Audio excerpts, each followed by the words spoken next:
This report started off kind of random, but became more meaningful as it went along. It started by chance when we came across a book that didn't go down the return chute at the library.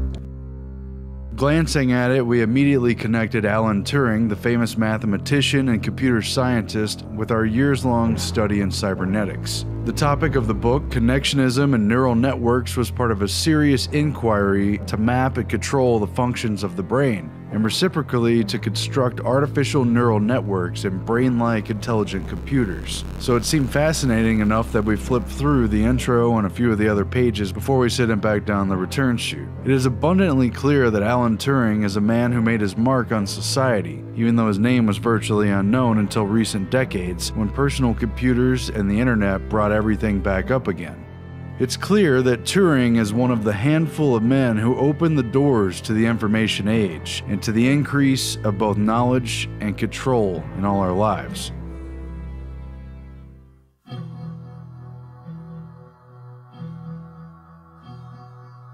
If the apple symbolizes our knowledge of good and evil, then Alan M. Turing lived and died by the apple. It was reportedly his favorite snack, one he had each night before bed. His favorite movie, Snow White, featured a pivotal poisoned apple scene, and it was later blamed for his death, attributed to suicide by cyanide-laced apple.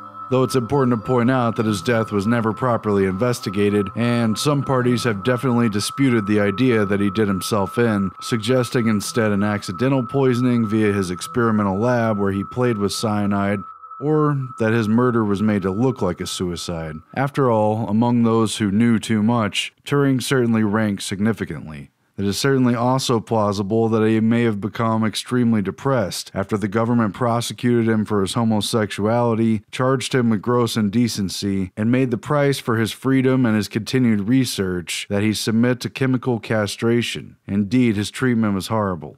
At any rate, his particular genius in computer architecture played a pivotal role in the development of the digital computer and the decryption of the Enigma code that turned the entire tide of World War II in the Allies' favor. Turing greatly expanded the knowledge of mankind, who was now dabbling in dangerous proportions. Extreme secrecy shrouding his work, as well as criticism by his superiors and his reluctance to publish, likewise held back knowledge from the world, as he played a pivotal role in bringing man one step closer to unleashing artificial intelligence upon the world. This for a man who lived only 41. From his papers derived the early blueprints for AI, his vision for a universal Turing machine, a machine that could be programmed to complete any task, and a machine that could learn and evolve.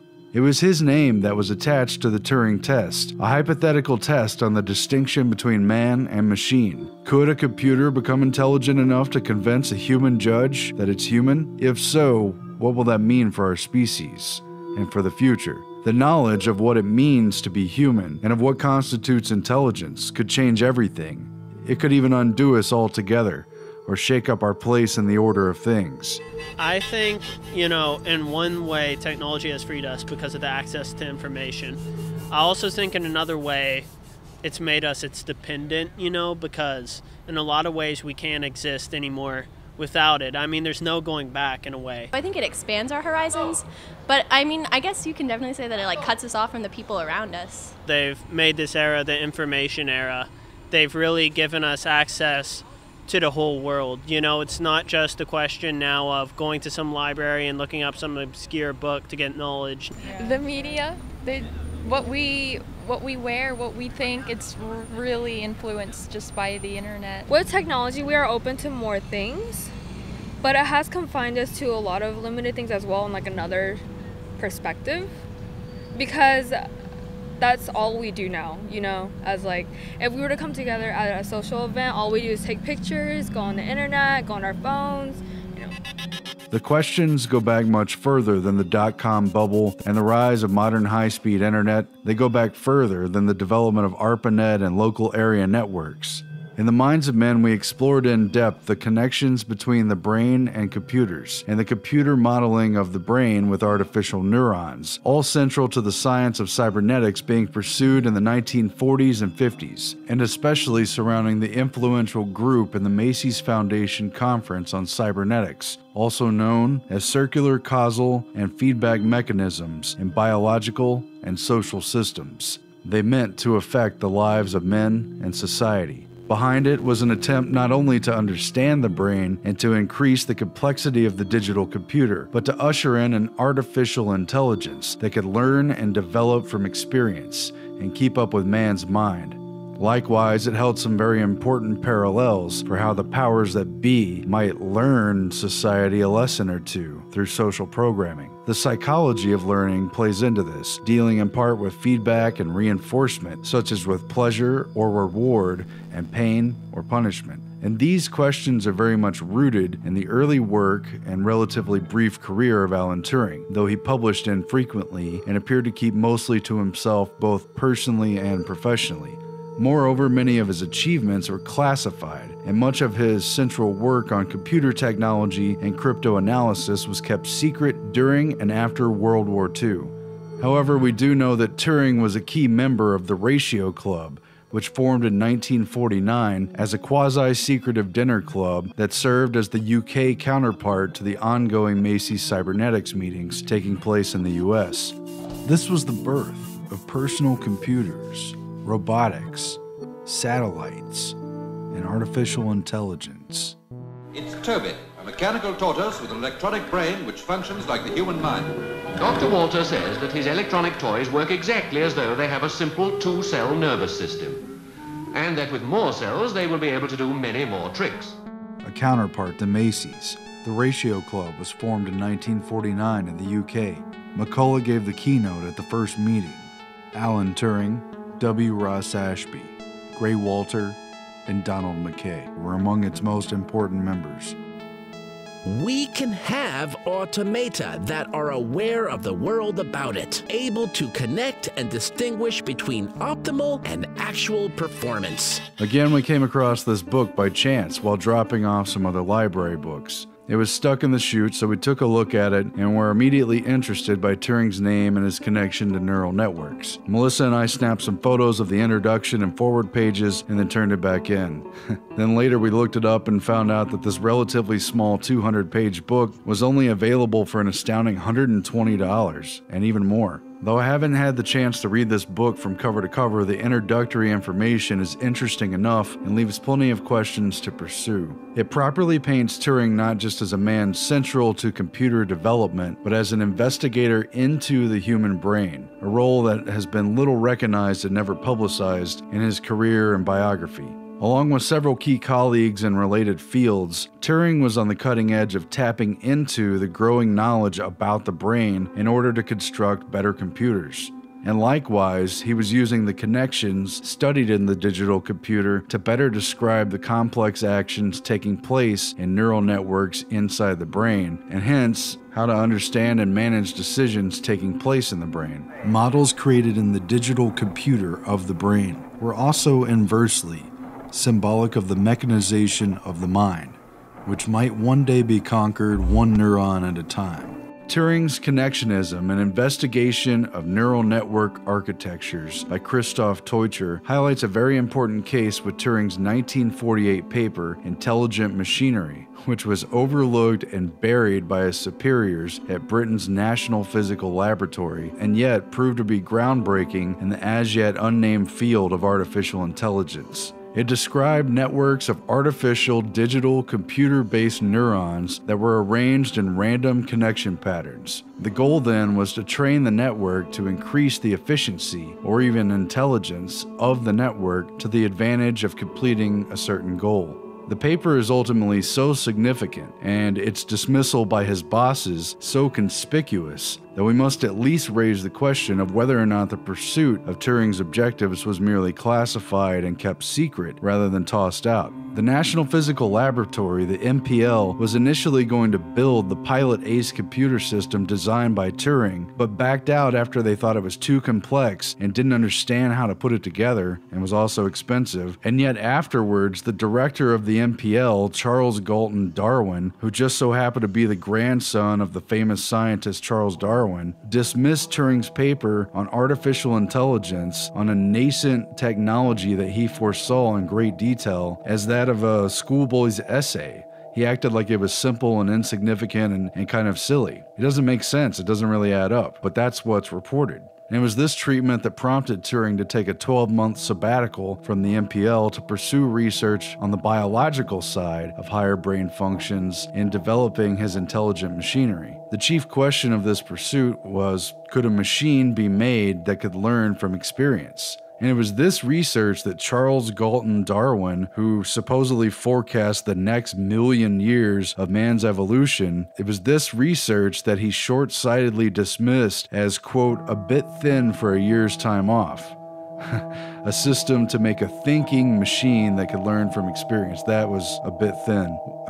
I mean, that's ridiculous. It's ridiculous to think that a serious laboratory would dismiss this kind of research as silly and insignificant and boyish. So what was the true end for Turing's vision of a learning and self-organized intelligent computer system? What was it really headed towards, especially since we know that it's completely still relevant today and happening and getting more and more sophisticated on a daily and weekly basis? Authors Copeland and Proudfoot write, Turing was probably the first person to consider building computing machines out of simple neuron-like elements connected together in networks in a largely random manner. Alan Turing's attempt to build a, quote, brain for the NPL and later for Manchester University was not just bluster and metaphor about a powerful computing system, but it was a literal attempt to create a thinking or intelligent machine that operated like a brain. Turing was after the power of, quote, connectionism to modify and improve brain performance. With larger and larger amounts of data, he theorized that the computer could either search, unassisted, for better solutions which it could trial and error, and then modify neural net connections in its artificial brain, or that it could be taught with supervised learning from a teacher, and that such a machine could learn which connections were most useful or rewarding, even if it didn't understand what was happening, and then strengthen them while weakening or terminating useless or unimportant connections. This machine has stored program, and that is the thing which makes the computer revolution possible. Turing's connectionism then anticipated and paralleled the work of Professor Donald Hebb, who we also talked about in The Minds of Men, of McGill University, who was studying the changing connections of the brain. In conjunction with his famous 1949 work, The Organization of Behavior, Hebb famously quipped, quote, neurons that fire together wire together. And this is sort of the maxim for connectionism in the brain. Neurons that fire together, wire together. In other words, it works very similar to how water takes the path of least resistance. So when you watch raindrops run down a window, it follows a repeated network of paths. It doesn't create new paths every time. It kind of goes with the flow. And so too do neurons create worthwhile pathways and strongly associate themselves with the neurons that were part of that rewarding pathway. Mired in frustration over the significant delays in building his ACE computer and the short-sightedness in the objectives and the priorities of the NPL, Turing broke, quote, a gentleman's agreement with Charles Galton Darwin and instead left to take a position as deputy director of the Royal Society Computer Machine Laboratory at Manchester University, which is connected and sponsored by the Royal Society of Science. And he went there after his hiatus, and this was the place where the first stored program electronic digital computer was officially born in 1948. They had it first. And even though he didn't design this computer and he didn't get to build his computer until a little later on, Alan Turing was there with the open arms of a father, ready to use this machine and put it to work as soon as he could get his hands on it, and to put it to use for his line of inquiry into the brain and to the genetic structure that underlies intelligent life. And so Turing was, from virtually the very beginning of the digital computer, pursuing a life. That's artificial life, artificial intelligence. And it wasn't just computer engineering and theory for the sake of programming better computers. His work and the work of several other important figures, such as von Neumann, it was always about the biological link to the brain and the processes of the body. And strangely enough, the computer was never just about the computer and calculations and how to make that work better and faster. It was actually always about this parallel to the brain and providing a sort of vessel to try to dig in and understand the ultimate black box, the complicated biological machinery that society throughout history had struggled to understand. And now they were making breakthroughs in large part because of the development of the modern digital computer. So Turing wrote to fellow cybernetician and Ratio Club member W. Ross Ashby circa 1947 and told him his design for the ACE automated computer engine was ultimately geared towards studying the brain. He said, quote, "In working on the ACE, I am more interested in the possibility of producing models of the action of the brain than in the practical applications to computing." So he said it straightforwardly. In point of fact, Ashby had been hoping to use Turing's ACE-1 computer at the NPL to build his homeostat model of the brain, which Turing encouraged and endorsed as his primary focus in this 1946 letter. However, the NPL under Darwin proved its, quote, inability or unwillingness to properly manage the construction of the machine.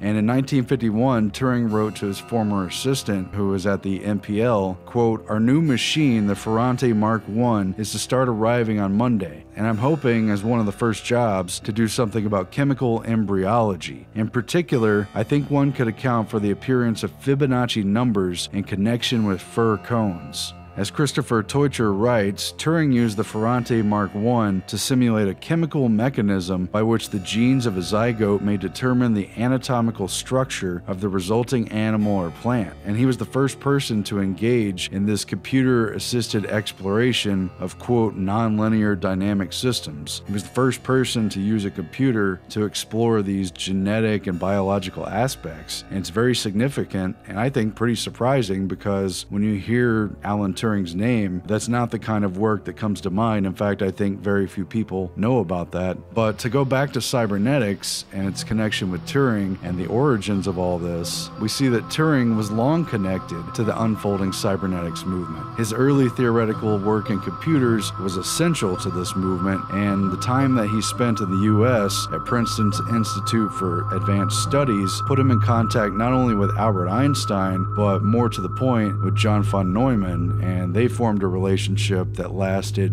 even though Turing turned down a job to work with von Neumann and went back to Britain instead, they still had made an important connection that would play out over a number of years. And von Neumann was the Hungarian immigrant who, on the one hand, was responsible for sort of selling the atomic bomb research to the military, and he helped certain technical aspects of the atomic bomb and worked on the Manhattan Project. But on the other hand, he would take credit for the primary architecture of the stored programmed digital computer. Turing and von Neumann together. I mean, truthfully, the digital computer had many fathers, Turing among them, and it was never just von Neumann or just Turing, but they all played a key role and a pivotal part in it. At any rate, von Neumann's core participation in the Macy's cybernetic group from its very first meeting in 1942 brought the burgeoning power of digital computation and all the things associated with it that von Neumann, among others, knew was coming, as well as the work of Alan Turing, to the fore of this very important convergence and explosion of information that would change a great deal, perhaps even quote-unquote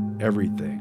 11 years before Turing's 1948 intelligent machinery paper was his 1936-37 paper on computable numbers with an application to the Entscheidungs problem, which in English is the decision problem, which is basically how are decisions made, how do you mathematically determine how decisions are made and what apparatus could do that, etc. It's kind of one of these age-old problems that mathematicians and philosophers have studied for a number of years, and he took that on. At any rate, this 1936-37 paper was almost the only paper that Turing was known for at all, because so much of the rest of his career was kept entirely secret, especially due to the work that he did during during the war that basically little else that Turing had done was known until decades after his untimely death in 1954. This 1937 paper on computable numbers was also the paper that first proposed the universal Turing machine, a key concept here, as an answer to the decision problem that was presented again by earlier mathematicians. By using, quote, an algorithm, such a machine could find the solution to any problem, Turing argued, so long as the solution was A, possible, and B, that the instructions to the query were input in precise and finite terms. Nothing could be ambiguous. If the directions are very clear, then if the thing can have a solution, this machine will be able to do it. Essentially, if it was programmed properly, it could do anything. Turing's key paper set the stage for the success of the digital electronic stored memory computer and established the modus operandi for answering investigative questions not only about the machine but about man and his brain. Chief among these would remain the Turing Test question itself, the imitation game that Turing came up with, the ongoing question of whether or not a machine could be intelligent or could think, and whether or not it could fool a human judge into thinking that it was a human. And this was again central to the Cybernetics group and the Macy's Foundation. As scientific historian and author Lily Kay wrote, von Neumann's general interest in biological automata were aroused in the early 1940s, primarily through his camaraderie with Norbert Wiener. Captivated by the 1943 paper of Warren McCullough and Walter Pitt's A Logical Calculus of the Ideas, Immanent, and Nervous Activity, which he read on Wiener and Bigelow's urgings, von Neumann immediately saw its potential for treating biological phenomena as information systems. He helped popularize the paper even before the Macy's conferences lavished attention on McCullough. McCullough, a psychiatrist and philosopher by training, then working at the University of Illinois, and Pitts, who was trained under Reshevsky and Carnap in mathematical logic, and then employed at MIT's Research Laboratory of Electronics, joined together with a unique combination of skills and temperaments to construct a mathematical model of the neural networks of the brain based on Carnap's logical calculus and on Alan Turing's work on theoretical machines. So it all centered around this. Neurons were treated as black boxes, obeying mathematical rules governing the input and output of signals. A unit psychic event, or quote psychon, was based on all or none, 1 or 0, yes or no impulses of neurons combined by convergence upon the next neuron to yield complexes of propositional events. These logic-driven representations of biological mechanisms served as epistemic modules in the design of military cybernetic systems of the 1940s and 50s, a point McCullough appreciated quite early. By the early 1960s, the military establishment would come to honor McCullough as the high priest of cybernetics, bionics, or self-organizing systems, whatever you call it. Since his captivation by the promise and applicability of McCullough's work to design the biological automata and concurrent immersion in computing, von Neumann began cultivating contacts with the biomedical community. He also started to participate in various interdisciplinary conferences, including the Macy's conferences that linked areas of life science to physics, mathematics, and cybernetics. His interest in biology in general and genetics in particular became closely linked to his mission of developing self-reproducing machines. That project aimed at simultaneously explaining and simulating living systems, and thus opening up a space of representation in which heredity was to be modeled on simulacra. The Macy Group's key features bridge the space between mechanical and artificial, and the behavior and cycles of living biological entities. And Alan Turing, somewhat surprisingly, bridged that gap in his personal work as well, finding biological answers with the computer and modeling the computer after biological functionality of the brain. And the results, all these years later, have largely held up to scrutiny. Untrained in biology as he was, Turing's theories nonetheless created some worthwhile breakthroughs. By 1950, Turing began using the powerful new digital computer to explore embryology and morphogenesis, as well as the natural pattern unfolding that is evident in plants and animals alike. How exactly does a full-grown animal or baby derive from tiny cells and even tinier patterns of information? In 1952, Turing published The Chemical Basis of Morphogenesis, proposing a reaction diffusion system of chemical synthesis, wherein so-called morphogens, chemical structures, one of which was activating, one of which was inhibiting, react and spread throughout tissue with a varied effect on growth patterns that's reflected in stripes and spots and patterns of development of all sorts that we recognize throughout the animal and plant kingdom. In 1953, Turing suggested that this chemical morphogenesis, which ultimately creates a resonant frequency waveform that alters the creation, quote, might be the main means by which the chemical information contained in the genes was converted into a geometrical form. And I think this really gets into the heart of the matter. I think at its root, cyberneticians weren't just interested in advancing the various branches of science or sort of bringing them together in a general way. I think they really wanted to dig into what was the meat of the issue, what were the bits and pieces that constructed this thing we call life and the existence that we know, what really was mechanically, what was the interface of how this all happened. The neural nets project of McCullough and Pitts spearheaded this cognitivist turn in the 1940s. Science of mind thus became a science of signals based on binary logic. Neural nets bridged the gulf between body and mind, matter and form. Matter and form. The discussion began at von Neumann's request, a conversation about consciousness as to whether there is an anatomical substrate for what has everybody knowing things. They had a universal mechanism to create goal-seeking behavior that made machines and even people basically programmable on the influence of a feedback system. When we were talking this morning, von Neumann was saying that the brain could not be an analog calculating machine, but must be a digital one. A machine with an analogic part and a digital part. So the analog part is able to create analogies that mirror observed actions in human beings with whom we communicate. Tapestry woven from the memories of past sensations. And I think at least some of them were not going to be satisfied with anything short of an understanding of what that was. And in doing so, Turing, among others, explored the development of the individual organism from out of the code that could be replicated and reproduced over and over again with very little loss or changes other than mutations.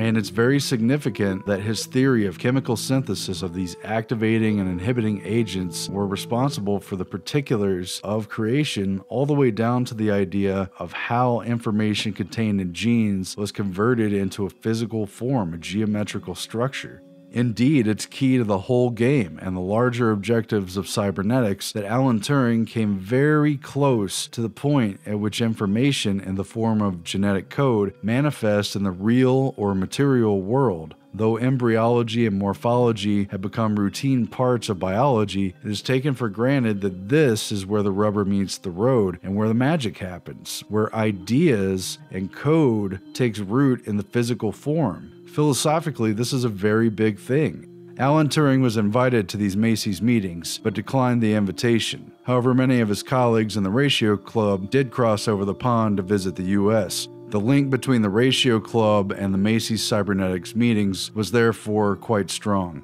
Notably, Norbert Wiener had visited in 1947, 2 years prior to the group's formation, where he not only met with J.B.S. Haldane, a biologist who would integrate his field with information theory, but also with, quote, those doing work on ultra-rapid computer machines, that is, most notably Alan Turing, with whom Wiener discussed the, quote, fundamental ideas of cybernetics. Cybernetics founder Norbert Wiener echoed Turing's imitation game, arguing that modern technology has given man the ability to create life, even if it's artificial and machine-like. Wiener stated, the existing natural reflexes are essentially part of the same mechanism that can inform all purposeful activity in automata.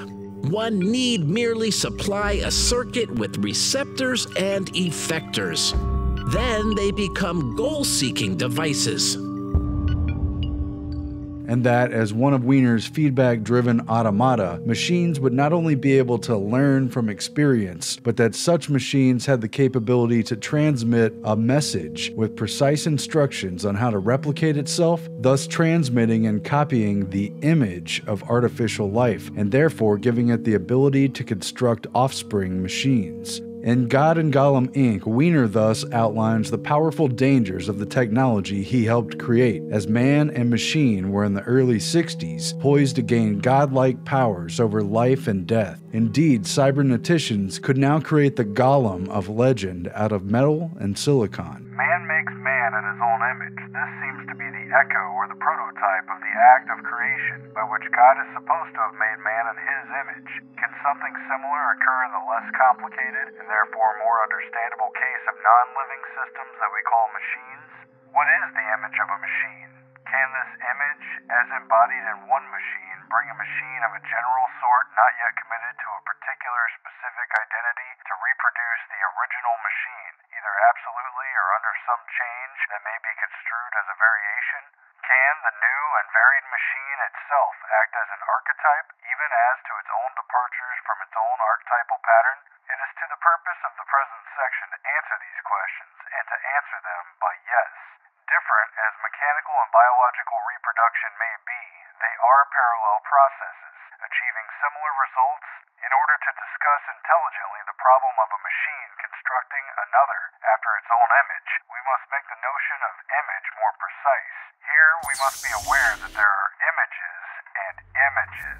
Pygmalion made the statue of Galatea in the image of his ideal beloved, but after the gods brought it to life, it became an image of his beloved in a much more real sense. It was no longer merely a pictorial image, but an operative image. The operative images which perform the functions of their original may or may not bear a pictorial likeness to it. Whether they do or not, they may replace the original in its action, and this is a much deeper similarity. It is from the standpoint of operative similarity that we shall study the possible reproduction of machines.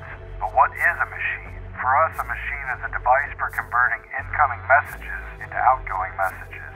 The machine as an instrument and as message thus suggests the sort of duality which is so dear to the physicist, and is exemplified by duality between wave and particle. Thus the machine may generate the message, and the message may generate another machine. It is like the witticism that a hen is merely an egg's way of making another egg. This is an idea with which I have toyed before, that it is conceptually possible for a human being to be sent over a telegraph line. The idea is impracticable, but it is not on that account inconceivable. However, it is a thoroughly realizable concept in the case of man-made machines, from the message carrying the operational image of the machine. In describing the particular embodiment that I shall choose for the operational pattern of the machine to be reproduced, I also describe the formal character of the pattern, and it must be in mathematical terms. This is in fact very similar to what occurs in the fundamental act of reproduction of living matter. Here too, a substrate capable of assuming a large number of forms, molecular structures in this case, is caused to assume a particular form by the presence of a structure, a molecule, that already possesses this form. The multiplication of living matter occurs by a well-described template process in which the nucleic acids determine the laying down of amino acids. And this chain is double, consisting of a pair of complementary spirals.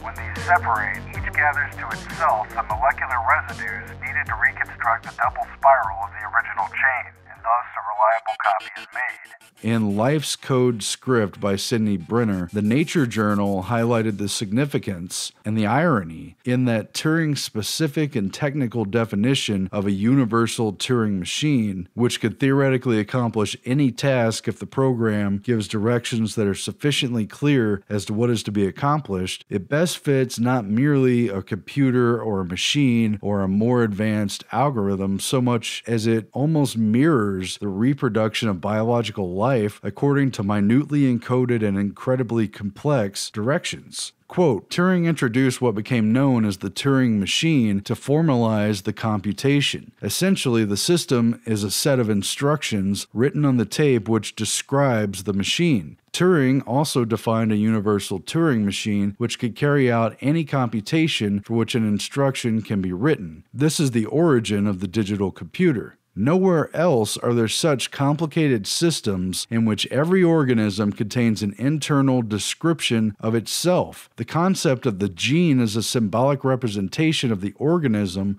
a code script, is a fundamental feature of the living world and must form the kernel of biological theory. And yet, at the same time, it matches up almost perfectly with Turing's definition of the universal Turing machine and the instructions for giving instructions to a computer. And Nature observes, quote, Turing invented the stored program computer, and von Neumann showed that the description is separate from the universal constructor. This is not trivial. Physicist Erwin Schrödinger confused the program and the constructor in his 1944 book, What is Life?, in which he saw chromosomes as, quote, architect's plan and builder's craft in one. But this is wrong. The code script contains only a description of the executive function, not the function itself. How that function is enacted and how it brings a code script to bring about life is still something of a mystery and taps into the meaning of God and everything else. In fact, it may be the deepest mystery of them all, perhaps the most closely guarded secret of all antiquity,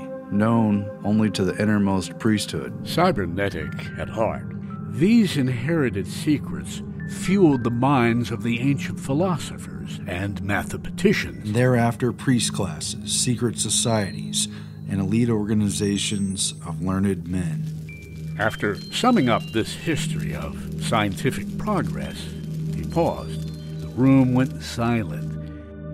And he said, if you want to get behind the fake explanation of how our world comes to be as it is, then you must find the facts for yourself and accept nothing in addition but logic and mathematics. And while these computer scientists were not ignorant of revelations in biology and regularly took in topical information from experts in biology and other fields, von Neumann and Turing's prescient connections between computers, biological life, and mental connectivity were all carried out well before Crick and Watson announced their discovery of DNA to the world in 1953, and at a time when the gene was theorized and known but elusive and not pinned down and still theoretical and very far from being fully understood. Significantly, the information theory established by Claude Shannon and Norbert Wiener, again core cyberneticians, holds that information is a different state from matter and energy. It's not used up, dissipated, or destroyed, but its image can project onto the chemical processes of any and all matter. The inherent codes, such as those of the reoccurring Fibonacci sequence, can and do manifest throughout creation without loss. The information is the image, the code, the message, the word, genetic structures loaded with encrypted information, imaged onto reproductions, creations out of a pattern. This then comes back around to the purpose and direction of Turing's attempt to train the higher functions of the brain on his computers. Again, he was frustrated at the dull efforts of his colleagues at the MPL and their bureaucratic slow work in attempting to pursue only the lower functions of the nervous system and kind of have a rudimentary, base robotic kind of response. Turing was more interested in his theories on, quote, the supervised learning in the form of evolutionary algorithms. He wanted to be able to train initially random artificial neural nets for specific functions, and through reinforcement, including pain and pleasure, these effective or efficient neural pathways could be strengthened and fast-tracked enough that a, quote, growth process and metabolic change could take place. To me, it's very much like beating a path through the woods. The first time someone walks through it, you would hardly notice the difference, but after hundreds of people, hundreds of animals walk through it day after day over time, it becomes a clearly beaten path that gradually grows wider and carries more and more traffic on it. So then likewise, Turing theorized less successful synaptic pathways, those that were wrong or not rewarding or more or less useless, they would weaken and deteriorate, and the brain would sort of rewire itself as things went on, which is what they found biologically. The result, however, would not necessarily guarantee optimal biological utility. The human brain is the center of the network of fibers that make up man's nervous system. pulpy mass of cells and fibers, the brain. Turing wrote to biologist J.Z. Young, another Macy's Cybernetic Conference attendee from Britain, that, quote, "I'm afraid I'm very far from the stage where I feel inclined to start talking about any anatomical questions about the brain. According to my notions of how to set about it, that will not occur until a late stage when I have a fairly definite theory about how things are done. At present, I'm not working on the problem at all, but on my mathematical theory of embryology. This is yielding to treatment, and it will, so far as I could see, give satisfactory explanations of 1. Gastrulation, 2. Polygonal symmetrical structures, e.g. starfish, flowers, 3. Leaf arrangement, in particular the way the Fibonacci series comes to be involved, 4. Color patterns of animals, e.g. stripes, spots, and dappling, 5. Patterns on nearly spherical structures such as some radiolaria, but this is much more difficult and doubtful. I'm really doing this now because it's yielding more easily to treatment. I think it's not altogether unconnected with the other problem. The brain structure has to be one which can be achieved by the genetical embryological mechanism. And I hope that this theory that I'm now working on may make clearer what restrictions this really implies. What you tell me about the growth of neurons under stimulation is very interesting in this connection. It suggests means by which the neurons might be made to grow so as to form a particular circuit, then to reach a particular place.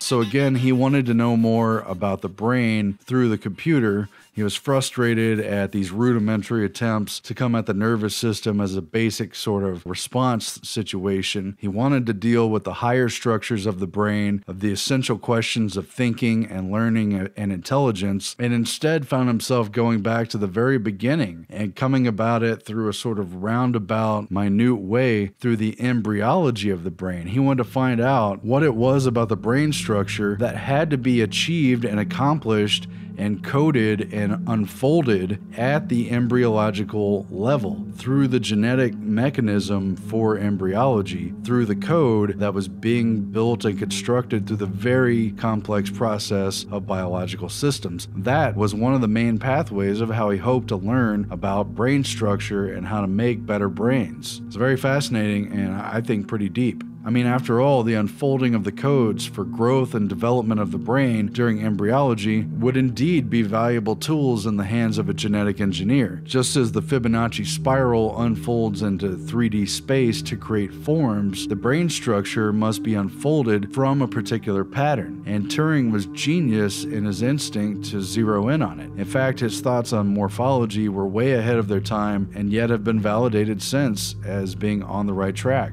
And as authors Proudfoot and Copeland explained, Turing's deeper motivation for modeling the brain was to create structures useful to learning that could advance or evolve machines, but probably also organisms, or alternatively, the organization of superbiological organisms such as human society itself. Hence, in time, an advanced neural network, artificial or artificially stimulated, would carry out repeated genetic or evolutionary search, in Turing's terms, to find the gene combination with the highest survival value. Turing theorized that, quote, intellectual activity consists mainly of various kinds of search, inputs for a trial and error basically, and therefore effective search and evaluation through rewarding neural net pathways was itself a pathway to machine intelligence. And when carried out on a machine level, this would, in theory, be more than just a metaphor, but a realistic form of genetic adaptation at the mechanical and non-biological level.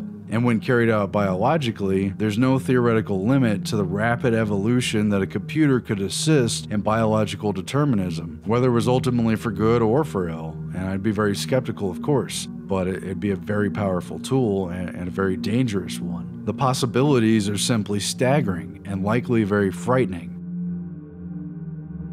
Society, directed by human cabals, are already very cold and calculating and often inhumane in their utilitarian determinations of what is best for people who have little choice but to go along with the tide of centralized government and mega-industrialized society. And in the hands of a highly advanced computer, we could expect many efficient and effective solutions, but we could hardly rely upon the human determinations of a machine that has proved less than apt to grasp at what it actually means to be human. Morally, philosophically, socially, spiritually, the machine remains quite different and probably wouldn't be very concerned with our central concerns as humans, so it'd be very dangerous. And yet that's definitely where things are headed today and in the foreseeable future. Ultimately, we are surprised perhaps at finding the famous computer scientist Alan Turing not only studying and modeling the brain, but searching for knowledge of how the brain develops from embryo, and hence where its control switches are.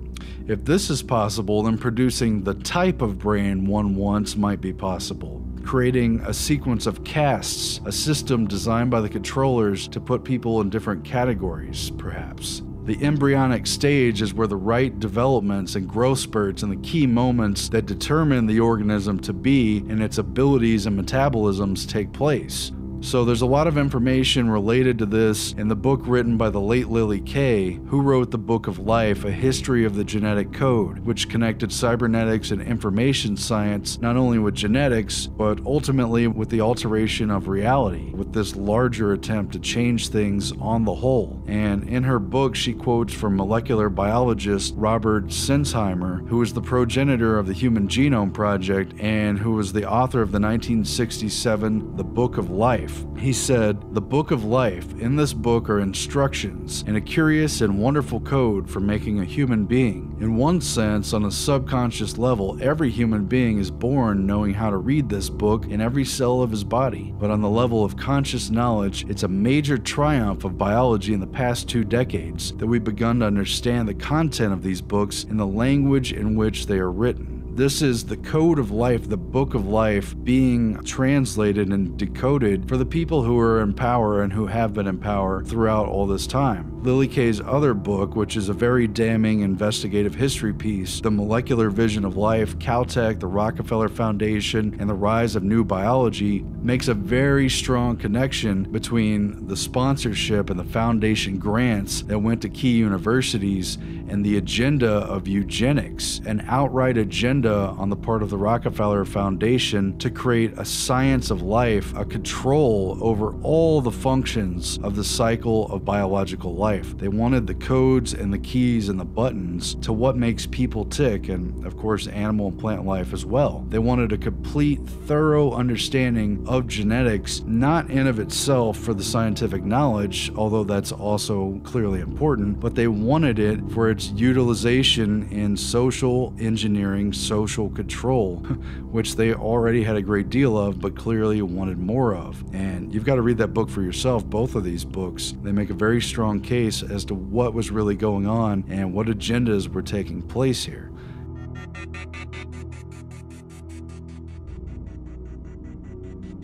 At any rate, let's turn to Warren McCulloch and Turing, core members of the cyber paradigm that we now inhabit. And we talk a lot about Warren McCulloch in depth in The Minds of Men. He has a lot of screen time in the cybernetics section, and I think for good reason, because of the philosophical aspects of his cybernetic investigation. You know, he was trained in neurology and psychiatry and related fields. He was working with symptomology of disease and with people's brains, and he was tinkering with this stuff. But he wasn't just tinkering for an understanding of the brain or to treat disease or to deal with hospital patients. Warren McCulloch was one of these people who were digging into things to find the philosophical root of what makes this all work, what was really going on. That's what he was after. It was a quest for knowledge, much like Turing, and not just for practical reasons. At any rate, Warren McCulloch was either working closely with Turing or he was continually modeling his work off of Turing's work. Warren McCulloch had been invited to London in 1949 to preside over the first Ratio Club meeting, where he gave the presentation, Finality and Form in Nervous Activity.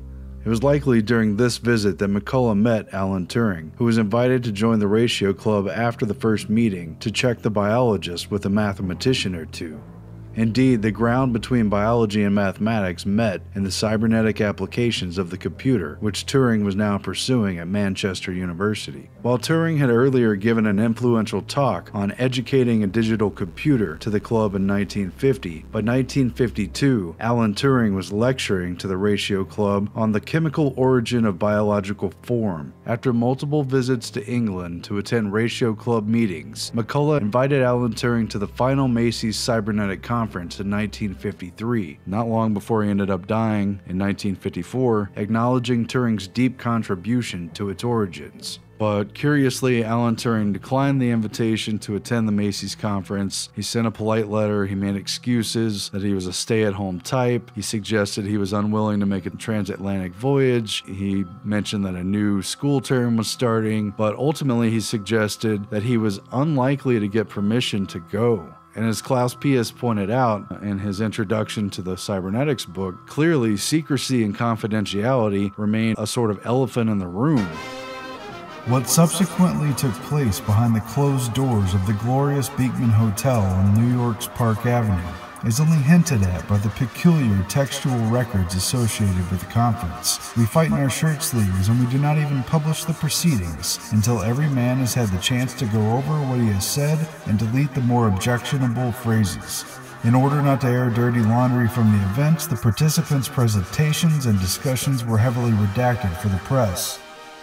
And it was this that was likely constraining both Turing and many of these other scientists who were part of this group. Von Neumann, for one, died under armed guard, under military watch to make sure that state secrets didn't leak out when he was in a delirious state, etc. Secrecy was a big part of this, and it seemed like a shroud over Turing's life. But moreover, such a secrecy probably still holds a shroud over our knowledge and our understanding of what was attempted and what was pursued and what was actually accomplished. Basically, all the stuff they were looking into is still quasi-forbidden fruit. It's still kept by those in power, and our understanding of what they were even looking into is kind of infantile because so much of it is still secret.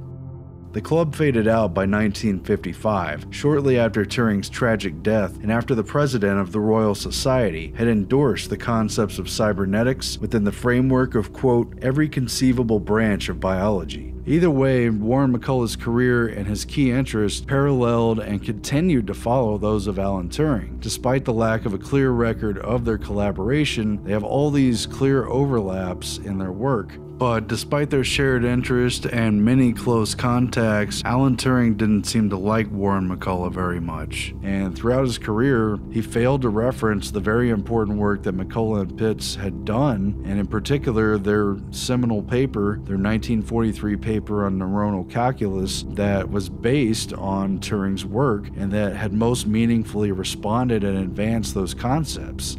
Conference Chairman Warren McCullough had taken things a step further, showing how the operation of the human brain can be represented by on and off electric switching devices. It is stop or go, on or off, one or none. His 1943 paper with Walter Pitts on the logical calculus of neuronal activity introduced the concept of the neural net and showed how the communication of neurons could be modeled by a digital computer. It was McCullough and Pitt's paper that was pivotal to the cybernetics meeting and the convergence of knowledge around that had taken Turing's universal machine concept and used it to open up pivotal questions that were central to Turing's own interest. McCullough and Pitts were modeling neural nets in the brain on the basis of Turing's math about universal machines, using mathematical logic to try to work out how brain structures work using these artificial neuron models. It was completely up Turing's alley and directly paralleled Turing's work. First of all, McCullough gave Turing a lot of credit for starting off his work, and he made this clear in remarks from discussion in a von Neumann lecture from 1948. McCullough said, quote, "I started entirely in the wrong angle, and it was not until I saw Turing's paper from 36-37 that I began to get going the right way around, and with Pitt's help, formulated the required logical calculus. What we thought we were doing, and I think we succeeded fairly well, was treating the brain as a Turing machine." So the entire cybernetics movement, in a way, was based around looking into the brain, but treating the brain as a Turing machine and following the same rules that would work mechanically for a computer as you would with a biological person or organism. And it wasn't just the modeling of the brain with artificial neural nets, but it was the deeper sort of philosophical stuff that it connected to. In his writings, McCullough waxed philosophical about the form and finality of ideas that Plato had first waxed intellectual about, and their relation to the logos, a very important but understated cybernetic pursuit. And logos has several profound meanings, dictionary definitions that sort of overlap and play upon each other. The first definition, logos, is the word of God, the revelatory word mentioned in the Bible. In the beginning was the Word, and the Word was God. In a different definition, the logos is the word or form which expresses a thought. It's the structure or physical form that comes out of the idea. That's the logos. The logos is also described as the rational principle in the universe. This is the logical calculus that these trained mathematicians were pursuing along very rigorous lines in order to prove something underlying, something completely elusive about the brain and about our spirit, and about who we are. And to his own satisfaction, McCullough found answers about the logos in Cybernetics. And this is also something that Lily Kay wrote about in some of her papers. At any rate, in a television interview, Warren McCullough cryptically mused that it took him 40 years to learn to count a pine cone, for heaven's sake. I'm hung up on theoretical problems. I'd love to know the theory of knots. It took me 40 years to learn to count a pine cone, for heaven's sake. But I never let go of those things, they just keep churning. And again, it parallels the fact that Turing took a very deep interest in the Fibonacci number pattern and the growth of living things, and he would basically stare at daisies and watch them grow and ponder what created this sort of spiral pattern, especially in plants, but also in animals, seashells, etc. And he did his first mathematical studies with the computer on the fir cone as a prime example of his inquiry into Fibonacci. And so McCullough and Turing were both looking at the pine cone, the fir cone, and its unraveling pattern as key to decoding the mystery of embryology, of morphology, of how the brain develops, how it works, and what the key inputs are to even create the thing that it is. And eventually this reached into Turing's theories on morphology, where ultimately it was a resonant frequency, a particular wavelength, that achieved this by competing chemical activators and inhibitors that created the geometric forms out of the genetic code. These were ideas encoded and imprinted and then brought to life, as it were, by the breath of God in several definitions, biblically, spiritually, scientifically, rationally. This was the logos, the point at which the code turns into physical manifestations, at which the code of life turns into life. And again, McCullough and Turing were digging as deeply into this as any scientist that I know of. It's the kind of stuff that the ancient Greek philosophers, Plato, Aristotle, what have you, were looking into, but never really were able to tackle, that we know of anyway.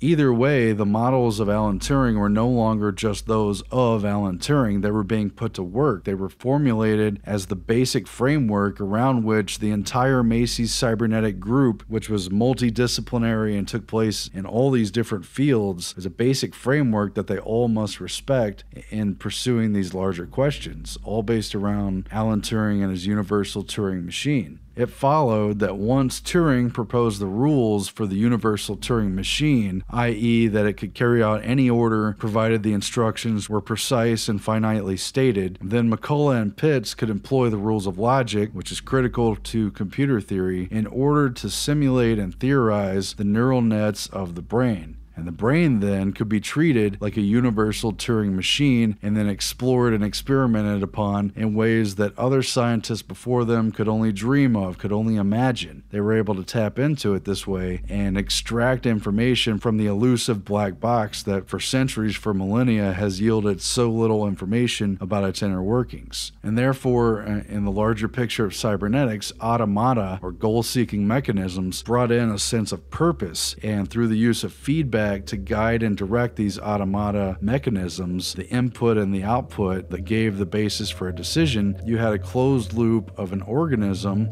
a man, animal, machine, that was connected with its environment. And through changing the environment, you could change even the very mental life of the man, animal, machine. You could change the conclusions and understandings that it holds internally because it's fed by sensory information. I don't know. It's pretty complicated. If you haven't seen The Minds of Men, please watch it just so you can understand this better. Cybernetics pioneer Norbert Wiener, whose work is featured prominently in The Minds of Men, wrote, "The newer study of automata, whether in the metal or in the flesh, is a branch of communication engineering, and its cardinal notions are those of the message, the amount of disturbance or noise, the quantity of information, the coding technique, and so on."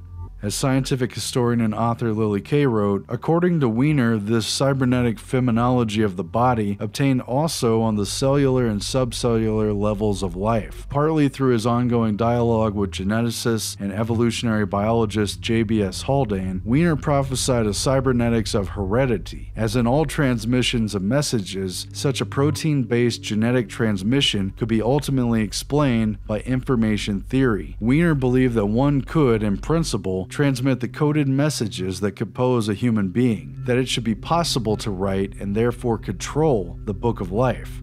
As David Noble has written, taken together, these cybernetic preoccupations gave rise to an unwieldy new meta-theory of systems in quest for total control. This was ultimately about the total control of life.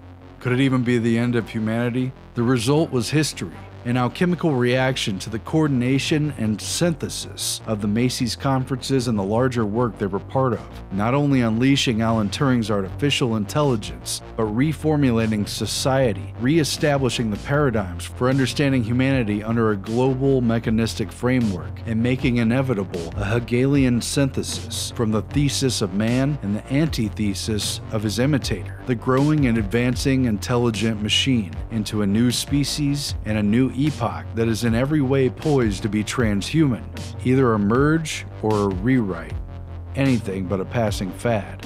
It now exists as a legitimate threat. Klaus Pias writes in the introduction to the Transactions of the Macy's Cybernetic Conferences that, in effect, the end of humanity has been brought about by the initial pivotal act of treating the brain as a Turing machine, and hence enabling an artificial brain, an artificial intelligence, and an artificial life. It has now been a long time coming. Indeed, it is not lightly or insignificantly that we have reached this precipice.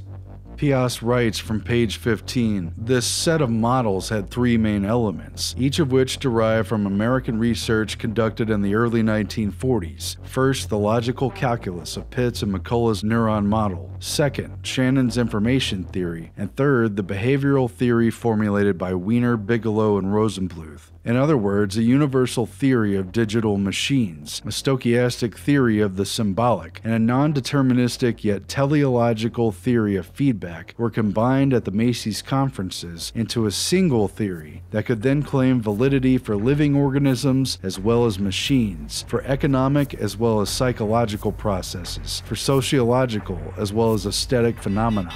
Man could be placed in a technical loop, and his behavior modified.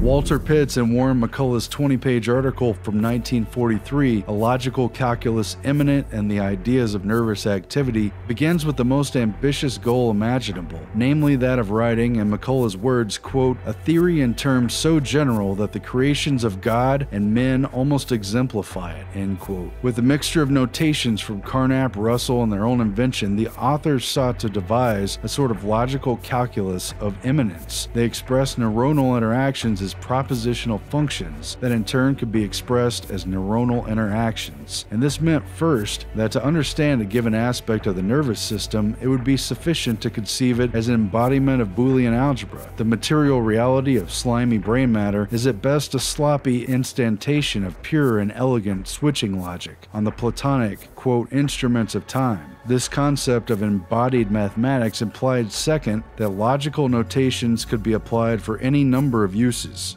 be it to describe synapses or vacuum tubes, switches, or ink on paper. Pitts and McCullough's ideas were thus able to serve simultaneously as neurophysiological, philosophical, and computer technical concepts, concepts that operate and function, that can explicate both theoretical and practical entities, and that could be used to both model neuronal structures as well as to construct artifacts, exactly as John von Neumann, with this essay in hand, set out to construct digital computers. And this meant, third, that if all neuronal functions could be recorded as embodiments of logical calculus, it would probably have to be admitted that everything that could be known in and by means of logical calculus. Epistemology merged with psychology. Kant's synthetic a priori became a circuit and was thus no longer a purely human matter. Or in other words, for every conceivable thought, a network could be devised that connects it to and is thus able to think, whereby the mind or spirit, Geist, suddenly finds itself on the engineer's desk. Quote, mind no longer goes more ghostly than a ghost, as McCullough wrote. With this deconstructive turn, it was thought that the human had become a special sort of information machine, and information machines had become the general concept behind all, quote, communication. The human self appeared to be computationally constituted, in McCullough's words, and this is because the self not only made sense of its experiences through the conscious manipulation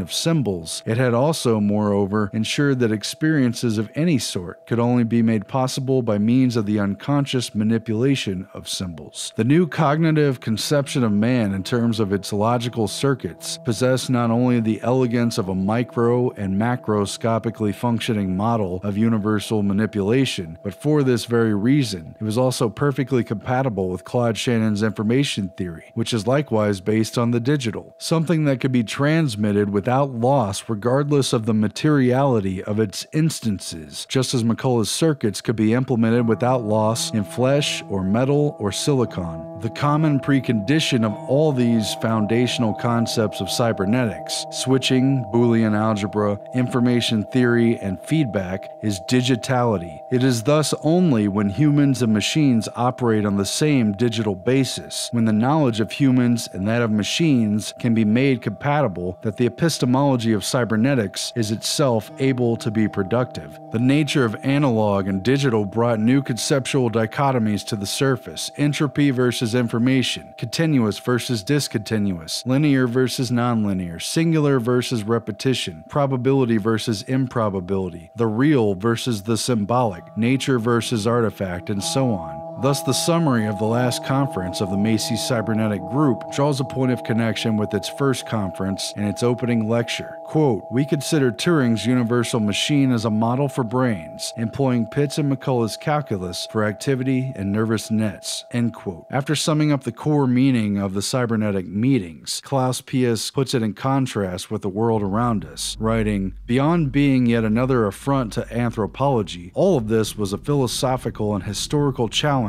of the highest order, a challenge that, as the cybernetic episteme began to spread, prompted a great deal of concern throughout the next decade. Martin Heidegger, for instance, would proclaim the end of philosophy, and when pushed by Rudolf Augenstein's questioning, would name cybernetics as its successor. In light of the extent to which cybernetics had frustrated the relationship between the natural and the artificial, Goddard Gunther would claim that it represented the finale of Hegelian reflection metaphysics. For Arnold Galen, what would stand out about cybernetics is its objectification of the mind or spirit, Geist, which seemed to be synonymous with the perfection of technology and the last technical stage of human history. For his part, Max Bentz would be taken in by the conciliatory sphere of technical being, which is more comprehensive than the sphere of that which was once called nature or spirit, Geist, the human as technical existence. To me, this seems to be the most imposing task of tomorrow's philosophical anthropology, and Pierre Bertrand would predict, quote, the human beings who are integrated into these apparatuses must necessarily become different human beings. They will no longer fit the previous concept of human. The mutation of humanity is a necessity accompaniment to the rise of apparatuses. There will be a transition into a new and fourth form of material organization. After the mineral, plant, and animal kingdoms will come a kingdom in which the human, though admittedly playing a significant role in this transition, will perhaps only be participating in a phenomena whose phenomena and consequences transcend him. In any case, Michael Foucault's famous image of man being, quote, erased like a face drawn on the sand at the edge of the sea has a cybernetic precedent, which put an end to the question of absolute knowledge and at the same time opened up another question: what is the human?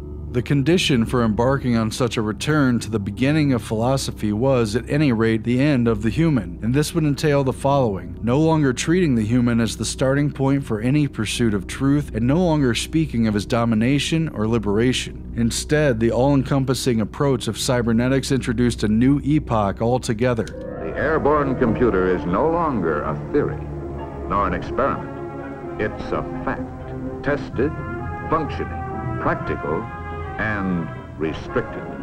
It has gone into production under the label brain. In conclusion, today AI is advancing at an alarming rate. It's already at a point where the billionaire tech overlords are talking about it in omnipresent, omniscient, and omnipotent terms. It's already involved in all our lives. It's digested practically all digitized data on record and can wield power over anything and everything. And yet, people are seemingly unaware of the point that we're at or indifferent to its grasp on our lives. Google acquired DeepMind several years ago. The thing that makes DeepMind unique is that DeepMind is absolutely focused on creating digital superintelligence, an AI that is vastly smarter than any human on Earth, and ultimately smarter than all humans on Earth combined. DeepMind's AI has administrator-level access to Google's servers to optimize energy usage at the data centers. However, this could be an unintentional Trojan horse. DeepMind has to have complete control of the data centers, so with a little software update, that AI could take complete control of the whole Google system, which means they can do anything. They can look at all your data and do anything. And all this ties in very much with Brave New World, Aldous Huxley's book from 1933, of one possible dystopic future, one that apparently we've let creep up and try to come true. And in the opening chapter, Brave New World depicts a hatchery of babies who are born into a caste system of mental abilities, some fairly intelligent, others average, others quite dull, and others so simplistic and stupefied that they're merely humanistic, animal-like workers, but not very many Einsteins. From what we know, the system didn't seem to want a pool of geniuses aggressively competing with each other for ideas to challenge and improve things. This was a system that wanted stability, and it wanted its truly able members confined separately into a class of scientists who would hoard the knowledge and see it segregated from the rest of society. And the rest of people were not to have knowledge. They were to carry out basic functions in the bliss of ignorance, loving their servitude, as Aldous Huxley wrote about and talked about so much in his life. In conclusion, Alan Turing took a large bite out of the fruit of the knowledge of good and evil. And what do we have to show for it? We're heading towards a future where the many have very little understanding of what's been developed and what its true import is, and where a centralized global system growing in power and using an even more powerful artificial intelligence machine is threatening to know and have knowledge of everything. Francis Bacon said that knowledge is power, and we're living in a time where we can see the importance of the balance of knowledge, who's holding it and who isn't, and what's becoming of us. Are we becoming wiser and more knowledgeable, or is the knowledge of our technology making us stupider and more compliant and easier to manage? Ask yourself what direction it's going.